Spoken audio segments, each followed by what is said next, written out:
Whoever controls language controls influence. This is not just a poetic line, but a living truth that has shaped history, moved nations, and transformed ordinary individuals into voices that could echo across centuries. Influence has never been only about crowns, armies, or fortunes.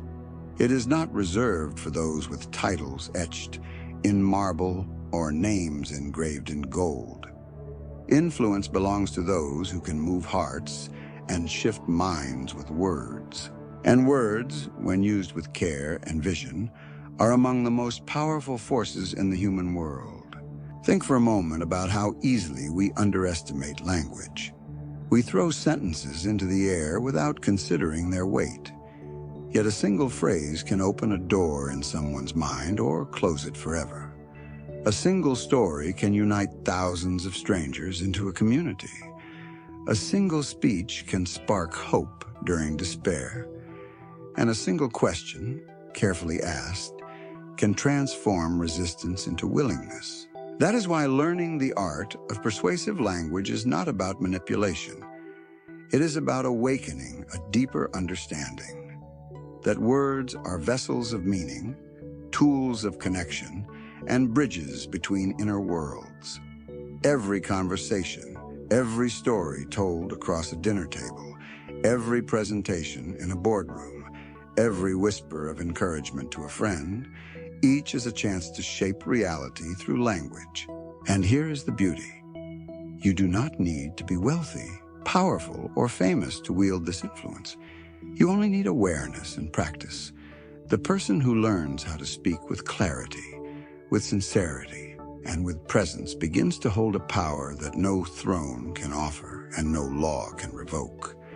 A power that lives in the cadence of a sentence, the honesty of a pause, and the courage to speak with conviction. Now, let me invite you into this journey. Imagine with me a crowded hall, thousands of people restless, waiting. A man steps onto the stage with no crown, no army, no fortune. And yet when he speaks, silence falls. Words pour out of his mouth and something happens. Minds awaken, hearts stir, and lives shift. History remembers not his wealth, but his words. This is not imagination alone. It is the truth behind figures who changed history.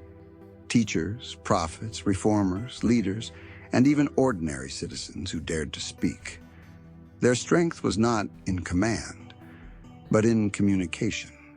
They understood, consciously or instinctively, the currents of persuasive language. But what about us? What about you? In your daily life, you already know the quiet power of words. Recall a moment when someone spoke encouragement, and suddenly your doubt lifted. Or the time a careless remark cut deeper than any wound. Language shapes the way we see ourselves, the way we see others, the way we see the world. And if you learn to master this subtle current, you will discover that true influence is not about forcing obedience.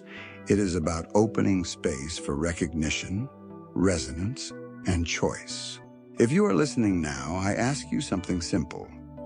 Where are you and what time is it? Comment below. Tell me your city, your hour. Let us weave together a circle of listeners across the world, bound not by borders, but by the shared journey of language. And while you are here, subscribe and activate notifications so you will not miss the unfolding of this audiobook. Because what lies ahead is not theory on a page, but living insight for the conversations that shape your days. And so we begin. Words are not only sound, they are carriers of energy. They are like seeds. Some fall on stone, some on soil, some on fertile ground where they take root and multiply. The speaker is like a gardener, choosing what to plant, how to nurture, and when to harvest. If we speak carelessly, we scatter weeds. If we speak with intention, we sow forests. In this audiobook, we will journey through the three great pillars of persuasion: ethos, the credibility that earns trust; pathos, the emotion that awakens connection; Logos, the reasoning that builds understanding. These are not abstract terms. They are living principles, breathing through every story you tell and every conversation you hold. We will explore the techniques that give words their resonance: storytelling, metaphor, repetition, and guiding questions. We will uncover the silent language of tone, gesture, and presence that shapes persuasion even before words are heard. We will learn the common pitfalls that weaken influence and discover how to avoid them. And finally, we will see how this art breathes in leadership, negotiation, and daily relationships, turning speech into a quiet power that never fades. But first, pause and let this truth sink into you. Influence is not domination. It is not the sharp edge of command, nor the weight of authority. Influence in its highest form is a gift. It is showing others that what you offer is not a burden, but a path. It is not about taking control, but about offering vision. Not about forcing a decision, but about illuminating a choice. This is the heart of persuasive language: to guide without chains, to inspire without threats, to lead without demanding obedience. As we continue, let us step together into the first foundation of influence: the power of ethos, the credibility of character. Because before hearts are stirred, before minds are convinced, there must be trust. And trust, once earned, opens the door to everything that follows. Influence begins with trust. No matter how eloquent your words, how logical your arguments, or how stirring your tone, if people do not trust you, your voice will not land. This is the first pillar of persuasive language: ethos. It is the character of the speaker, the credibility of the messenger, that opens the door before a single idea can enter. Consider the difference between a stranger and a close friend. A stranger might give advice that is sound, perhaps even life-changing. Yet because you do not know their story, because you cannot measure their motives, you hesitate. But if a trusted friend, someone whose integrity you have seen, gives you the same advice, you lean in and listen. What has changed is not the logic of the words, but the ethos of the speaker. Trust is invisible, but it is felt deeply. It cannot be demanded. It must be earned. The ancients knew this truth well. Aristotle, who first gave us the term ethos, taught that the speaker's moral character, real or perceived, was essential to persuasion. To him, people are more easily convinced when they believe the speaker is honest, wise, and good-willed. Thousands of years have passed, yet nothing has changed. We still listen with our hearts first, before our minds. Think about the voices you follow online, the leaders you admire, the authors you trust. Chances are their words ring true to you not only because of what they say, but because of who you believe they are. Ethos is the quiet power of credibility, and credibility is built in many ways: through consistency, through honesty, through alignment between words and actions. When what you say reflects what you live, people feel it. And when they feel it, they trust. Ethos can be strengthened in both small and great ways. For instance, when you admit what you do not know, paradoxically, people often trust you more. Why? Because they sense humility and honesty. When you reference a shared value, you draw your listeners into a bond of identity. When you act in service of others instead of yourself, you create goodwill. These are all bricks in the foundation of ethos.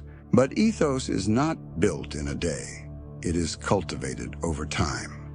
Think of it like a bank account. Each truthful action, each fulfilled promise, each consistent word is a deposit. Each broken promise, each careless lie, each act of hypocrisy is a withdrawal. Over time, people sense the balance. Some may have great wealth of trust, others only a handful of coins. To persuade effectively, you must pay attention to this balance, because no speech, however brilliant, can compensate for the bankruptcy of character. And yet, ethos does not mean perfection. It means authenticity. Even great leaders who had flaws were able to inspire because they were genuine. They did not hide behind masks. They let their humanity be visible. This, too, builds trust, because people recognize themselves in imperfection. The danger is not in having flaws. The danger is in pretending you have none. Imagine for a moment. You are in a negotiation. Two people sit across from you. The first is sharp, polished, quick with data, but something in their eyes, something in their tone, feels hollow. You sense they are saying what benefits them, not you. The second person speaks more slowly. They admit uncertainty in some details, but they are consistent. They remember what they promised last time. Their eyes hold steady. Their voice does not rush. Who would you trust more? Most of us lean toward the second because ethos is not a performance, it is presence. This is why, before you think of techniques and strategies, you must ask, am I trustworthy? Do my words reflect my true self? Do I seek the good of others as much as my own? Because persuasion without ethos is manipulation, but persuasion with ethos is service. Ethos, then, is the doorway. It invites the listener to step closer, to give you the gift of their attention. Without it, your words fall into suspicion and doubt. With it, your words gain a weight that no amount of shouting can achieve. This is why, in every conversation, in every speech, in every moment of influence, you carry with you not only your message, but your name, your history, your reputation. And if you wonder how to grow this power, start simply. Speak truth, even when it costs you something. Honor your promises, even in small matters. Show respect, even to those who cannot repay you. With time, these small acts weave together into the fabric of credibility. And when the day comes that you must speak words that matter, that fabric will hold you strong. Now, having laid the foundation of ethos, we move to the second great pillar of persuasion, pathos. If ethos opens the door of trust, pathos is the warmth inside the room. It is the fire of emotion, the stirring of feeling, that not only makes people listen, but makes them care. And without care, even the strongest logic falls silent. Trust opens the door, but emotion invites people inside. This is the second great pillar of persuasive language, pathos. If ethos is the credibility of your character, then pathos is the beating heart of your words. It is not only about being heard, it is about being felt, and when people feel, they move. Think about the most memorable moments of your life. A teacher who believed in you when others did not. A speech that gave you courage in a season of doubt. A story that brought tears to your eyes. These memories endure not because of perfect logic, but because of emotion. Emotion imprints itself on the soul like fire, etching its pattern into metal. Even Aristotle, who was devoted to reason, acknowledged the central place of pathos in persuasion. He knew the human mind is not a cold machine. It is a living current of feeling. We decide with our hearts first, and then build logic around those decisions. This is why pathos cannot be ignored if you wish to influence deeply. But what does pathos look like in practice? It is not about dramatic outbursts or theatrical displays. True pathos is subtle, human, and authentic. It begins with empathy, the ability to enter the listener's world, to feel their struggles, to see their hopes, and to mirror those back through your words. When people sense that you understand them, their defenses soften. They lean in. They allow themselves to be moved. Consider a simple example. Two leaders addressing a struggling team. The first leader rattles off numbers, goals, and strategies. The facts are clear, but the room feels cold. The second leader shares a story about their own difficulties, about moments when they too felt overwhelmed, about why this team's effort matters not only for results, but for the human lives connected to them. The difference? The second leader appeals to pathos. They do not only inform, they inspire. And inspiration lasts longer than information. Stories are one of the greatest carriers of pathos. A story places emotion into a vessel that the mind and heart can travel together. When you tell of a mother's sacrifice, of a child's laughter, of a moment of loss or triumph, you invite your listeners not only to understand, but to feel. And feeling is the bridge to action. Metaphors, too, awaken pathos. When you compare struggle to a storm or resilience to a rising sun, you bypass the intellect and speak directly to the imagination. And imagination is the soil where emotions grow. That is why poets often move us more than philosophers. Their language stirs not only thought, but also sensation. Yet pathos requires balance. Too little, and your words feel cold. Too much, and they feel manipulative. The key is sincerity. Ask yourself, do I truly feel what I am saying? Do I care about the people I am addressing? When the answer is yes, your pathos becomes a genuine current that others can trust. Think of leaders throughout history whose words still echo today. They did not simply outline strategies.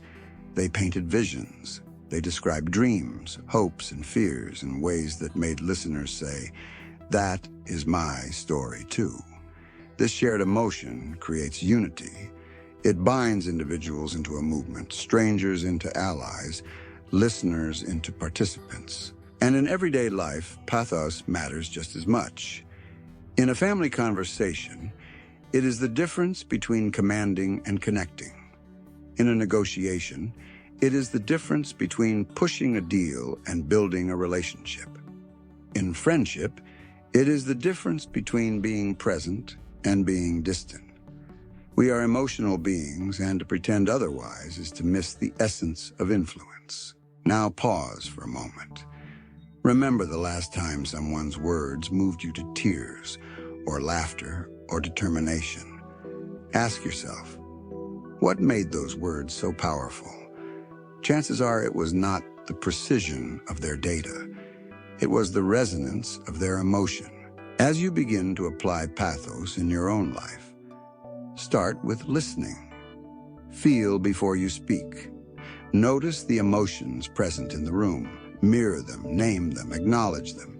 Then, when you speak, let your words carry not only thoughts, but also heartbeats. For pathos is not an ornament of language, it is the lifeblood of persuasion. We have seen ethos, the doorway of trust, and pathos, the fire of emotion.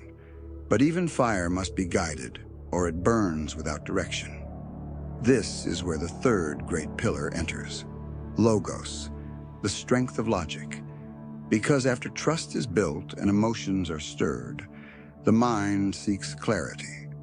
And only when clarity joins trust and emotion does persuasion reach its full strength. Trust opens the door, emotion invites the listener inside. But without clarity, the conversation drifts like a ship without a compass. This is the third great pillar of persuasion. Logos. If ethos builds credibility and pathos stirs feeling, logos brings structure. It is the reasoned path that allows both trust and emotion to find their destination. We are beings of heart, but we are also beings of thought. Emotion may spark a flame, yet it is logic that keeps the fire burning steadily. A listener might be touched by your sincerity and warmed by your passion, but sooner or later they will ask themselves, does this make sense? Is there a solid ground beneath these words? Logos is the answer to those questions. Logos is not about drowning people in statistics or overwhelming them with data. It is about creating clarity, laying stones across the river so that the mind can walk safely to the other side. When you use logos, you take the swirling energy of emotion and give it form. You guide listeners to see not only why they should care, but why what you say is true and reliable. Think of a bridge. Ethos lays the foundation, Pathos gives the bridge its welcoming arch, but Logos provides the beams and planks that allow someone to actually cross. Without Logos, a speech may inspire for a moment, but it will soon collapse under doubt.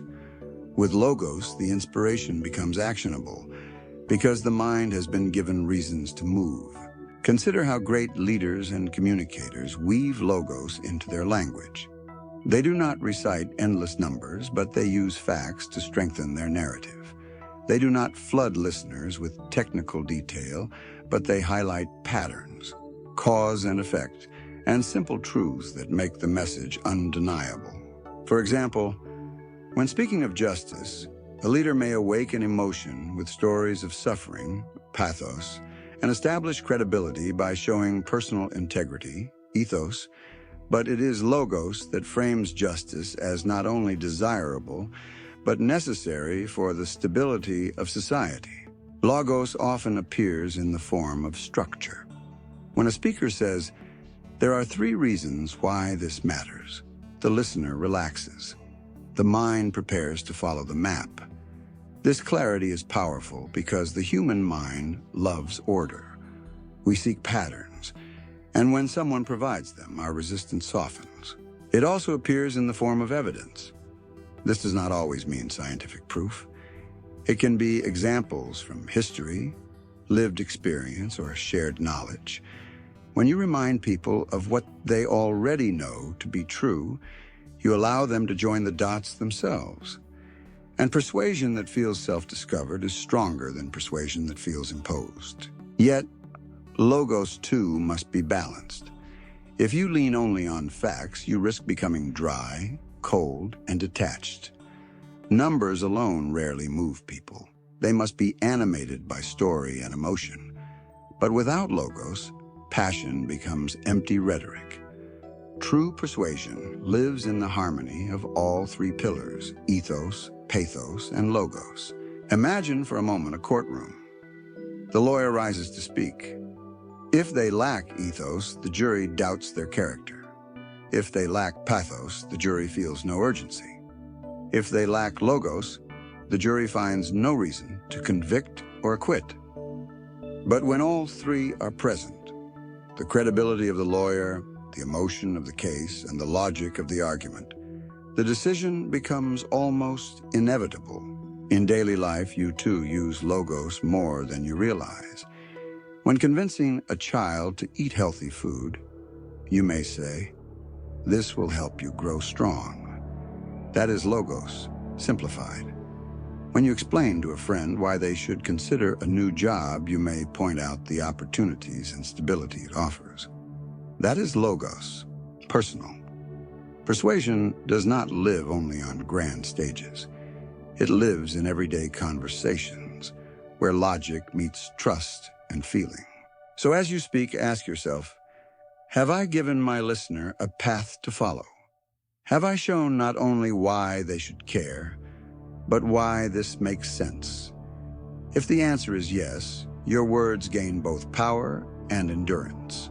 Now we have stood upon the 3 pillars of persuasion, ethos, pathos, and logos. Yet pillars alone do not make a temple. They are the foundation, but we must now explore the tools that bring them to life. Among these tools, one stands above all, the ancient, timeless, and deeply human art of storytelling. Because while logic convinces the mind, it is stories that breathe life into both mind and heart together. We have seen the pillars of persuasion, ethos, pathos, and logos. They are the foundation, but a foundation alone does not inspire awe. A structure stands tall and meaningful only when walls are raised, when a roof is set, when light streams through its windows. In persuasion, those walls and windows are stories. If trust is the doorway, emotion the fire, and logic the compass, then storytelling is the path that carries your listener forward. Why do stories matter so deeply? Because human beings are storytelling creatures. Long before we wrote laws, before we built cities, before we mastered science, we told stories around fires. Stories preserved memory, passed down wisdom, and bound communities together. Our brains are wired not to remember isolated data points, but to remember journeys, beginnings, conflicts, struggles, and resolutions. This is why facts slip away, but stories stay. A child who hears the tale of a hero overcoming hardship may carry that courage for a lifetime. A culture that tells the story of its origins keeps its identity alive across generations. And a leader who tells the story of what could be tomorrow can move people to act in ways no spreadsheet ever could. Stories persuade where raw information fails because they do something subtle. They place the listener inside the narrative. A fact speaks to the mind, a story speaks to the imagination. When told well, a story allows the listener to see themselves in its characters, to feel its struggles, to long for its resolution. Suddenly, persuasion is not something done to them. It is something they experience from within. Consider how a story can transform a negotiation. Instead of saying, "Our product reduces costs by 15%, a speaker might tell a story. Imagine a small company struggling to stay afloat. Every month, the bills grew heavier, and the owner feared layoffs. Then, by using this system, the burden eased. They not only saved money, they saved jobs, and families slept easier at night." The second approach carries the same logic, but it moves the listener through a journey of feeling. That is the power of storytelling. Effective storytelling also activates ethos and pathos simultaneously. By sharing a personal story of struggle, of failure, of resilience, you reveal authenticity. People sense your ethos, your credibility, because you are not hiding behind theory. You are offering lived experience. At the same time, you awaken pathos by showing real emotion. This combination is irresistible. Trust in the speaker and compassion for the story. But not all stories persuade. There are techniques that separate powerful stories from forgettable ones. A strong story usually begins with relatability, a situation the listener understands. It then introduces conflict, the tension or problem that stirs interest. Finally, it moves toward resolution, a transformation, a lesson, a vision of what is possible. This structure mirrors the shape of human life itself. And because it mirrors life, it resonates. Stories can be large or small, a sweeping tale of history, or a simple moment at the dinner table. Both can persuade if told with presence. What matters is not the scale, but the connection. Sometimes, a simple anecdote, "I once struggled with the same doubt you have now," carries more weight than a grand myth. Yet stories must be authentic. If you fabricate, exaggerate, or twist them beyond recognition, you risk losing ethos, the very trust you built. Authenticity does not mean you cannot craft stories. It means you craft them from truth. Even small truths told with honesty can carry immense persuasive power. So, as you speak, ask yourself, what story can I tell that will bring this idea to life? What human experience will make this more than words? Because when logic is clothed in story, it becomes unforgettable. We now see how stories carry persuasion. But stories are not the only artistic tool. There is another, equally ancient, equally powerful, the language of metaphors. Where stories carry us on journeys, metaphors open doors to entire worlds of meaning with just a single image. And as we move forward, we will step into the magic of metaphors, the next great key in the language of influence. If stories are long roads carrying us through landscapes of thought and feeling, then metaphors are secret doorways. With one phrase, they unlock entire worlds of meaning. A metaphor takes the abstract and makes it tangible. It takes the invisible and gives it form. It lets us see what cannot be seen and feel what cannot be touched. That is why metaphors have always been among the most powerful tools of persuasion. Think for a moment about how often metaphors shape our understanding. We speak of time as money, of life as a journey, of hope as a light. These are not literal truths, yet they guide how we think and act. If you see time as money, you are careful not to waste it. If you see life as a journey, you expect detours and milestones. If you see hope as a light, you trust it to guide you through darkness. Without realizing it, metaphors shape behavior as much as arguments do. Great communicators have always known this. Prophets spoke of nations as sheep needing a shepherd. Poets compared love to fire, oceans, or music. Leaders called movements rising tides or storms of change. In each case, the metaphor bypassed the intellect and entered imagination directly. And once imagination is engaged, persuasion becomes effortless. Why do metaphors work so deeply? Because the human brain learns through patterns. When faced with something unfamiliar, we seek to understand it through what we already know. Metaphors provide that bridge. They take something complex and wrap it in the clothing of the familiar. Instead of explaining 1,000 details, a single image says it all. Consider how a metaphor transforms a message. A teacher could say, "Learning is hard, but you must keep going." Or they could say, "Learning is climbing a mountain. Every step takes effort, but the view at the top makes it worth it." Which one will students remember? The second, because the metaphor paints a picture they can carry in their minds. Metaphors also carry emotional weight. When someone says, "This relationship feels like a sinking ship," the image awakens urgency and fear.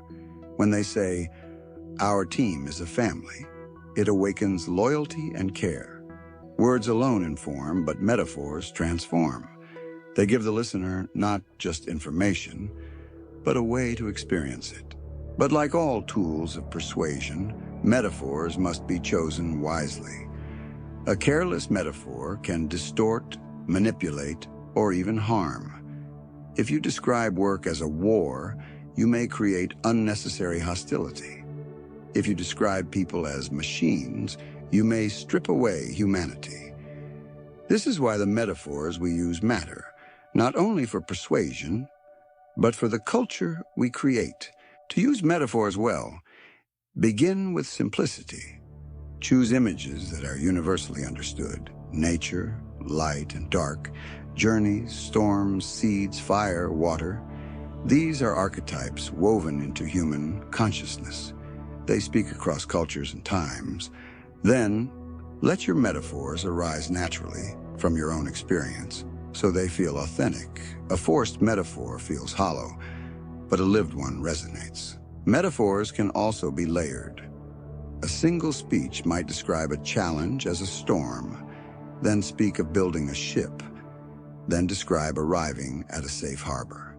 Each image connects to the other, weaving a tapestry that guides listeners through struggle to resolution. When used this way, metaphors are not decorations.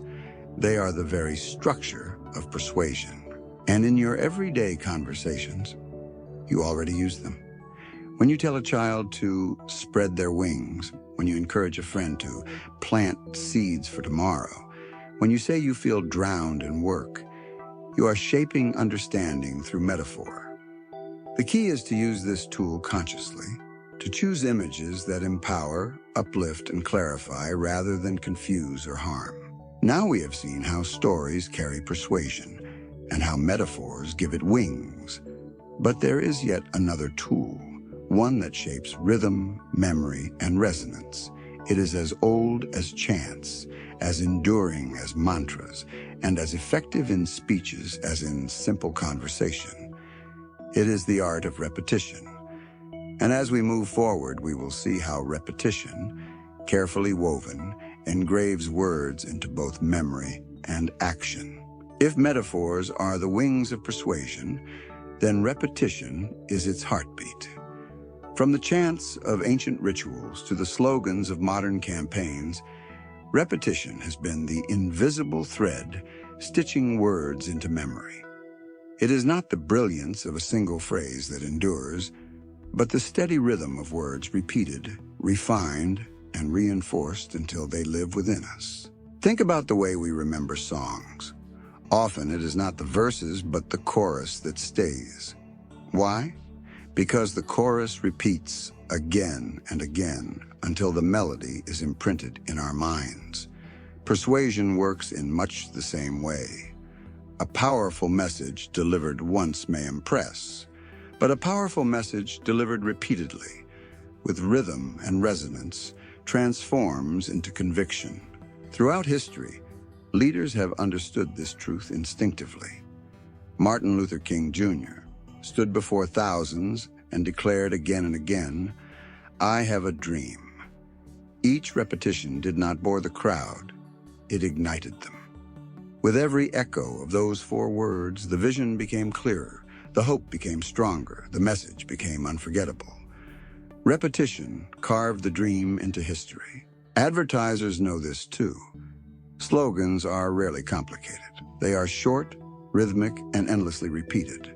Over time, they become almost invisible, woven into thought itself. A 3-word phrase heard countless times can shape the choices of millions. That is the subtle power of repetition. But repetition is not about hammering the same point without care. Done poorly, it feels like nagging or manipulation. Done well, it feels like music. The secret is variation within rhythm. You repeat the core message, but you dress it in different images, different stories, different angles. The listener hears the same heartbeat, but with fresh notes each time. This keeps the message alive, not dull. For example, if your message is about resilience, you might say it once in direct form, "We must endure."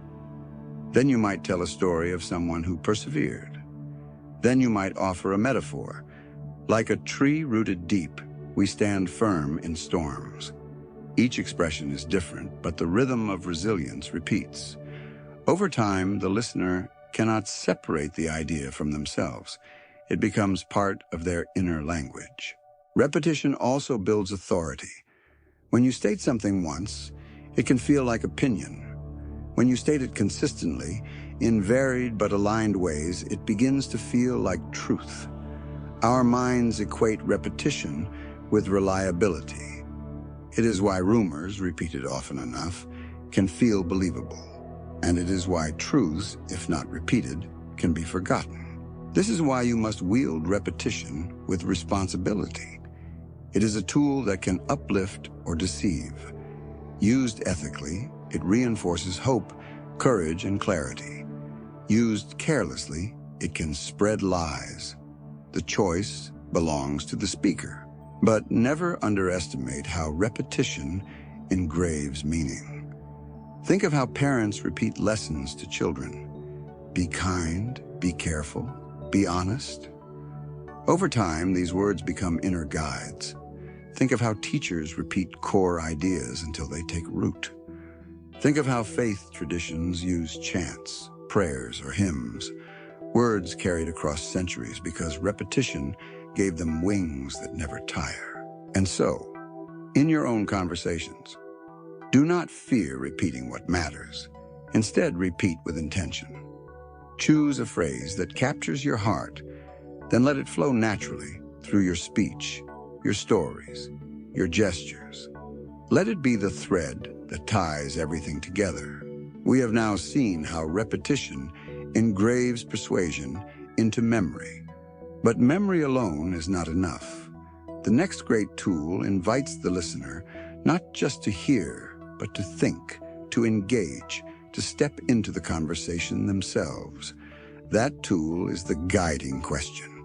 The art of asking in a way that leads minds to discover the truth you hope they will see. If repetition is the heartbeat of persuasion, then questions are its compass. They do not push the listener forward, they invite them to walk. This is the subtle genius of the guiding question. A statement declares, but a question opens. A statement can close the mind, but a question, well placed, opens doors that no force could unlock. Why are questions so powerful? Because they transform the listener from a passive receiver into an active participant. When you ask someone a question, their mind cannot help but seek an answer. It may not be spoken aloud, but internally, the brain begins to search. In that searching, ownership is created. And persuasion is strongest when people feel they discovered the answer themselves. Think of Socrates, the philosopher who rarely lectured but instead asked. His questions guided his students to conclusions they thought were their own.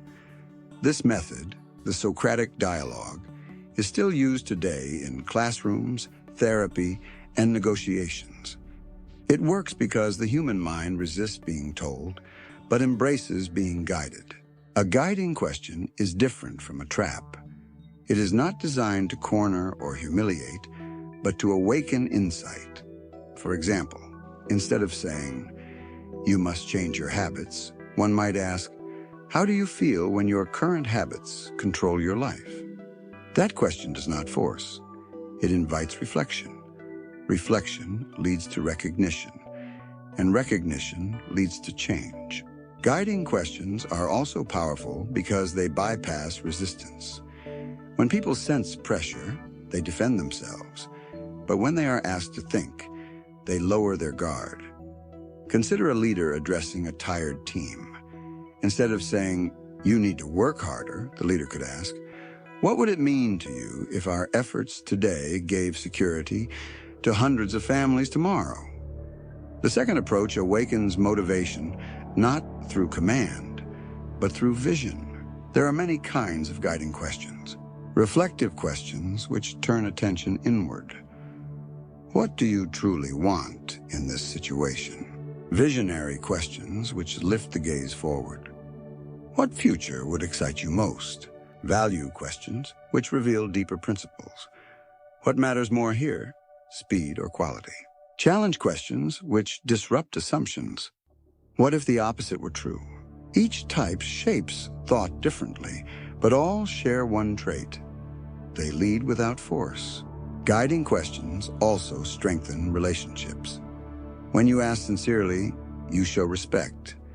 You signal that the other person's mind, their perspective, matters. In this way, a question is not just a tool of persuasion. It is a gesture of trust, and trust, once offered, often returns. But like all tools, questions must be genuine. If you ask without listening, if your question is only a disguise for manipulation, people will sense it.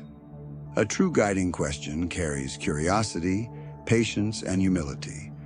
You ask not to control, but to open space. In that space, influence grows naturally. Think of times in your own life when a single question lingered. Perhaps a mentor asked, "What do you want to be remembered for?" Perhaps a friend asked, "What are you afraid of losing if you try?" Such questions do not vanish when the conversation ends. They echo, reshaping thought quietly over time. That is the lasting persuasion of questions.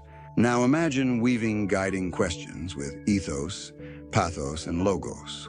First, you establish trust, so your question is received. Then you awaken emotion, so the question matters. Then you offer logic, so the answer has a path.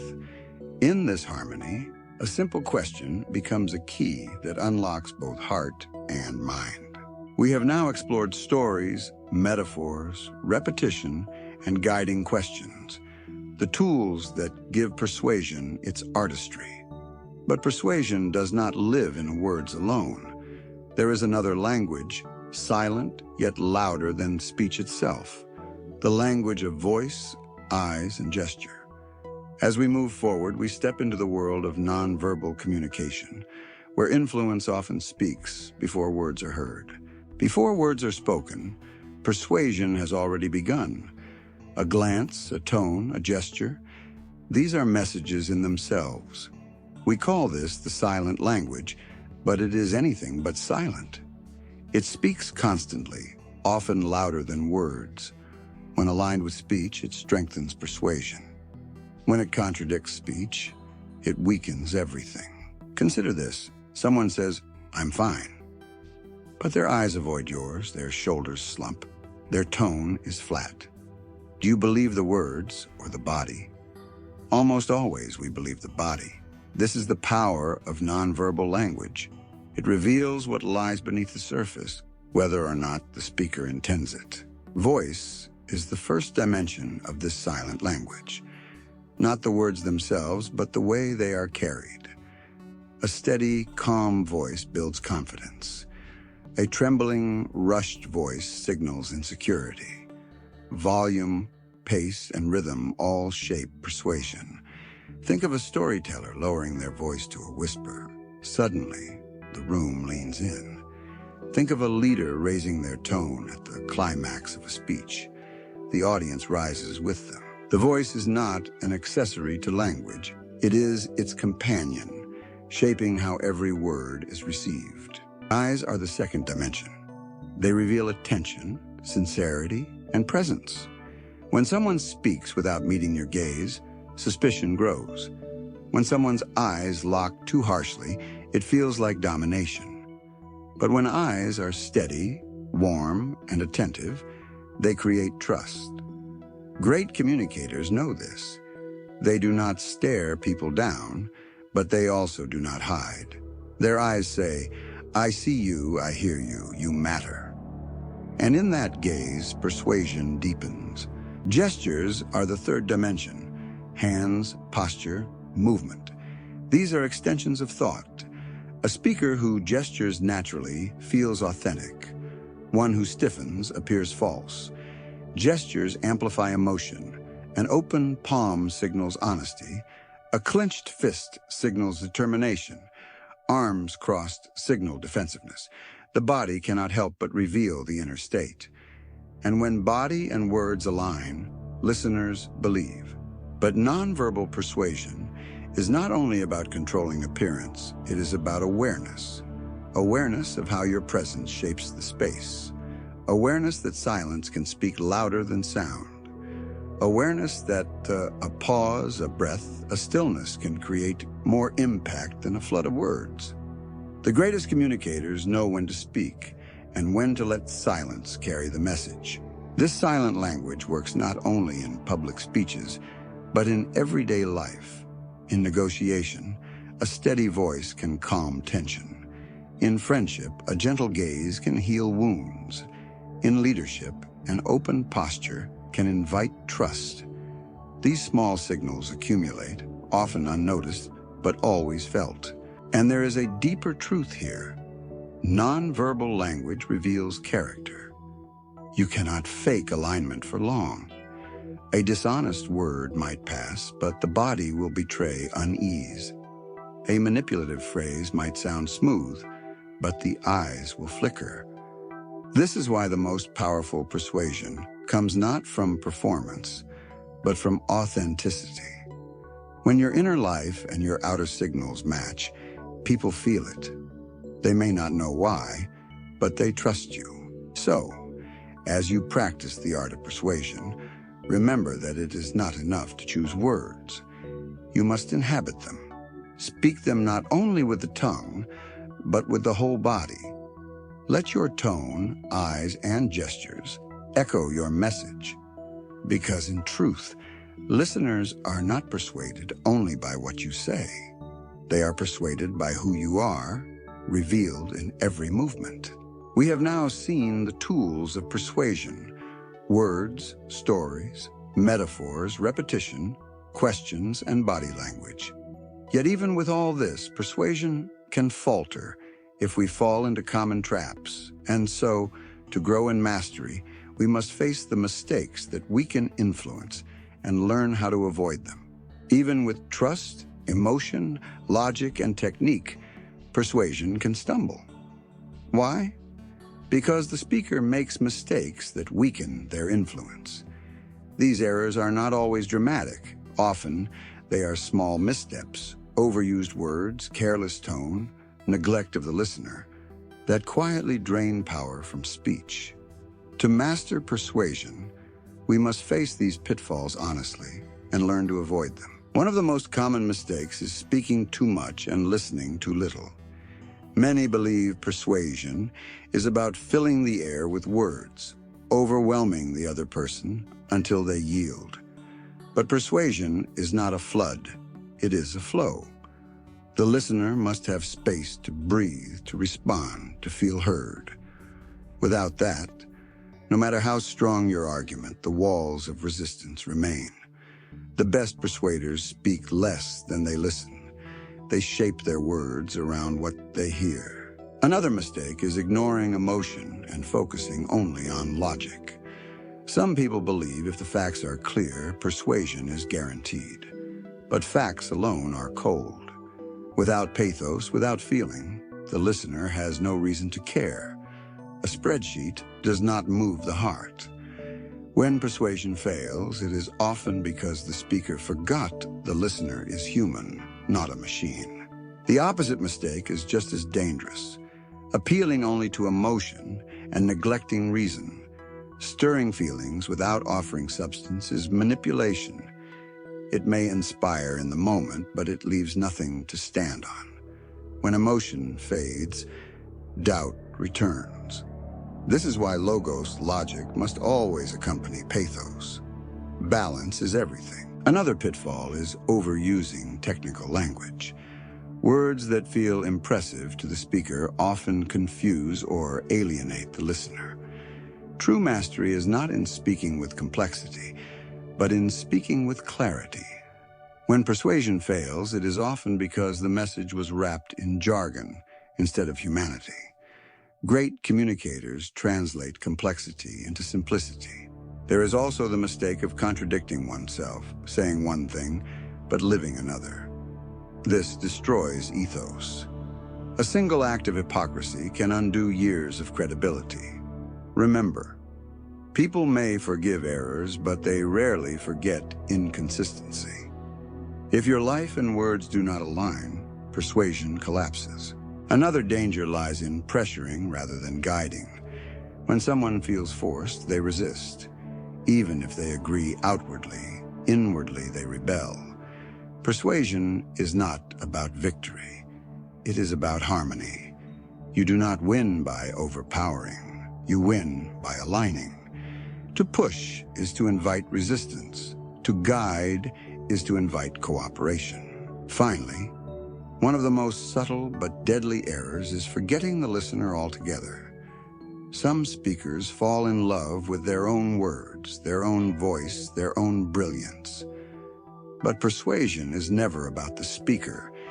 It is always about the listener. Forget the listener, and you lose them. The remedy for these mistakes is awareness. Pause and ask, am I listening as much as I speak? Am I balancing emotion and reason? Am I living the message I share? Am I guiding, not forcing? Am I keeping the listener at the center? These questions keep you grounded. They prevent persuasion from becoming manipulation or arrogance. And when mistakes do happen, as they will, acknowledge them. Admitting fault restores trust faster than pretending perfection. In fact, humility itself is persuasive because it reveals authenticity. Now, having faced these pitfalls, we are ready to turn toward the higher purpose of persuasion. Persuasion is not only for negotiation or conversation. It is the very language of leadership. And leadership, when lived well, is not about commanding authority. It is about inspiring people to act freely, to walk a path together. Let us now step into the realm of leadership through language, where persuasion becomes vision and vision becomes movement. Leadership is not given by title. It is granted by trust, and that trust is built, shaped, and sustained through language. True leaders are not those who shout the loudest or command the harshest. True leaders are those whose words kindle vision, awaken courage, and inspire movement. This is where persuasion becomes something greater than influence in a single conversation. It becomes the language of leadership. Think of the leaders who have left an indelible mark on history. Many of them had no armies, no wealth, no legal power to enforce their will, yet their voices stirred nations. Why? Because they spoke to the human spirit. They used ethos to embody integrity, pathos to stir emotion, logos to provide clarity, and they bound it all together with stories, metaphors, questions, and presence. Their words created movements because their words created meaning. Leadership through language begins with vision. A leader does not merely describe the present. They paint the picture of a possible future. Vision is persuasive because it awakens longing. It makes people see not only what is, but what could be. When Martin Luther King Jr. said, "I have a dream," he did not outline a plan of statistics and policies. He painted a vision of children holding hands, of freedom ringing across hills, of justice flowing like a mighty river. The logic was present, but it was vision that made it unforgettable. But vision alone is not enough.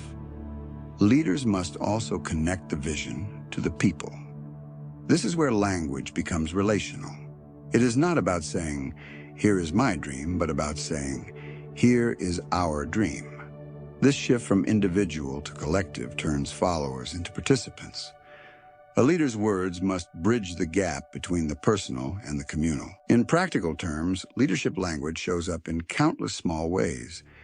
In a workplace, it is the manager who says, "We are building something that matters," instead of, "Do this task."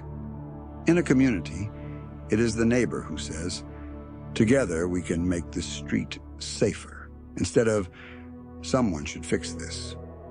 In a family, it is the parent who says, "We are a team," instead of, "Because I said so." Each shift in words transforms authority into inspiration. Leaders also use language to empower others. Persuasion in leadership is not about making people dependent on the leader's voice. It is about awakening their own. A true leader speaks in a way that leaves others saying, "I can do this," not only, "You can do this." Empowering language is generous. It gives away strength instead of hoarding it. But leadership language must also be responsible. Words can rally, but they can also divide. They can heal wounds, or they can deepen them. A reckless word from a leader can unleash chaos, while a thoughtful word can restore peace. This is why leaders must carry their language with care, like fire in their hands. Fire can warm a home, or it can burn it down. Nonverbal language matters deeply here as well. The tone of voice, the calm of presence, the steadiness of gaze, all of these communicate leadership even before words are heard. People do not only follow what a leader says, they follow how a leader is. Language, both spoken and silent, reveals the heart of leadership. And here lies a subtle truth. Leadership through language is not confined to presidents, generals, or famous figures. It belongs to anyone who influences others. A teacher in a classroom, a nurse in a hospital, a volunteer in a shelter, a parent in a home, all led with words every day. Each has the power to lift or to crush, to guide or to confuse, to unite or to divide. So, when you speak, remember, you may be shaping more than a moment.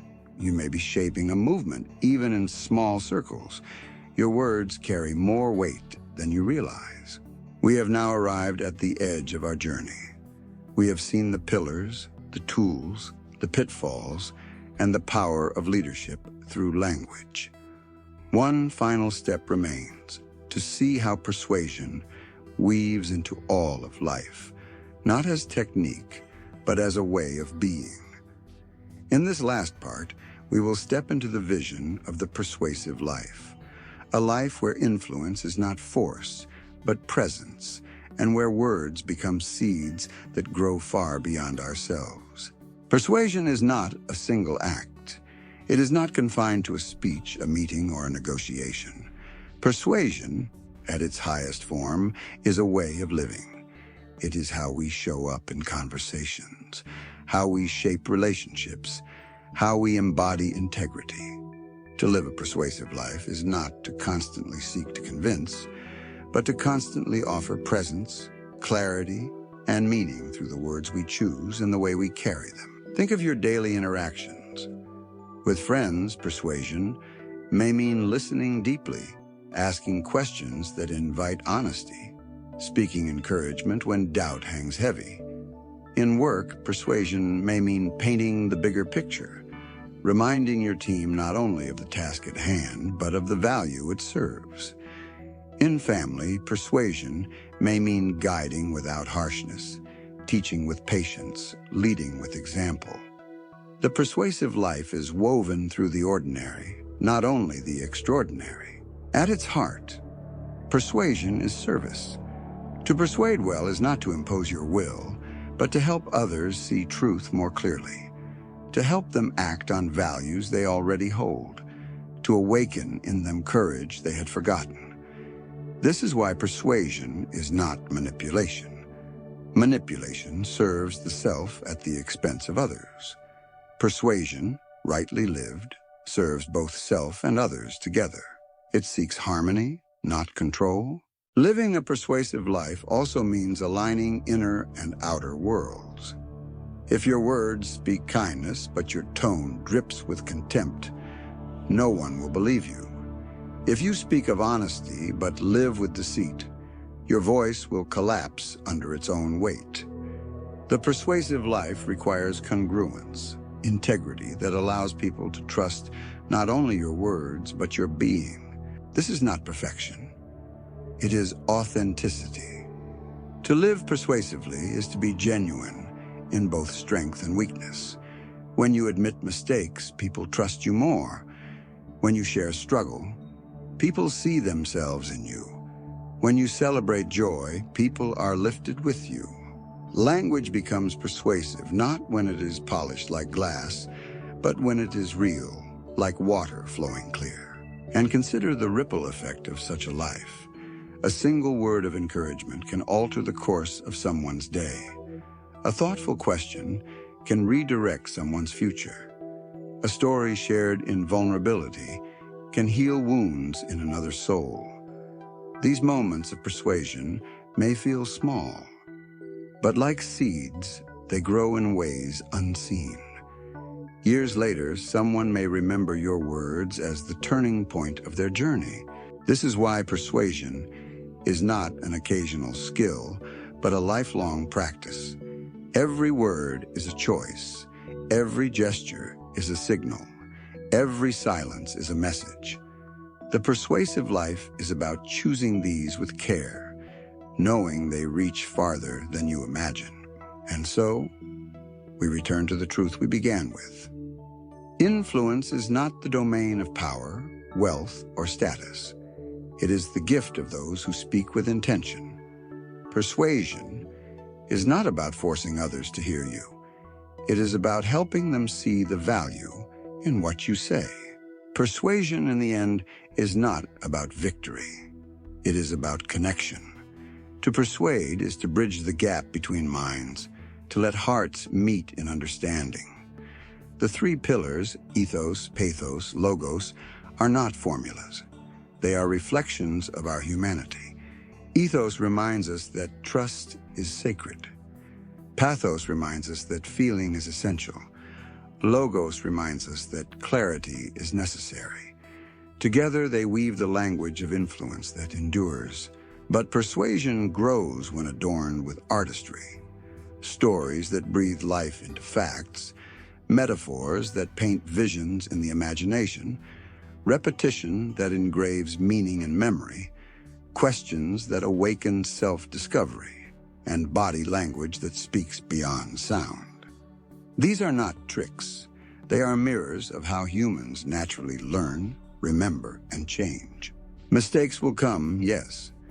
We will speak too much or too little. We will forget to listen, forget to balance emotion with reason, forget that persuasion is not about ourselves. But in recognizing these missteps, we refine the craft. We become better not only at persuading, but at living with awareness.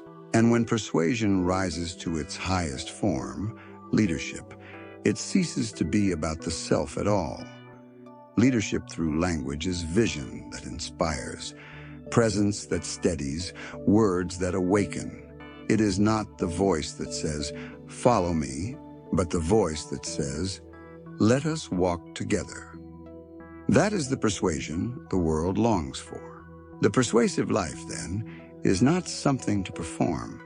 It is something to embody. It is in the way you speak to a child, the way you guide a friend, the way you negotiate with integrity, the way you lead without needing to dominate. To live persuasively is to live authentically, with words aligned to values and actions aligned to words. And if you wonder where to begin, begin small. Speak a kind word today. Tell a story that lifts. Offer a question that invites reflection. Use a metaphor that brings clarity. Let your eyes and tone carry sincerity. Each act may feel simple, but each is a seed of persuasion, and seeds, when sown with care, grow into forests of influence. So remember this truth. A person with power can command obedience, but a person with persuasive language inspires willing action. One forces, the other frees. One dominates, the other uplifts. One ends when authority ends. The other lasts long after the speaker has fallen silent. Your words matter. They can build bridges or walls, plant hope or fear, open futures or close them. Choose them with care, carry them with integrity, and offer them with heart. In doing so, you will discover that persuasion is not a technique. It is a way of being. And perhaps one day, when your words are remembered, not for their brilliance, but for their sincerity, you will know you have lived a persuasive life.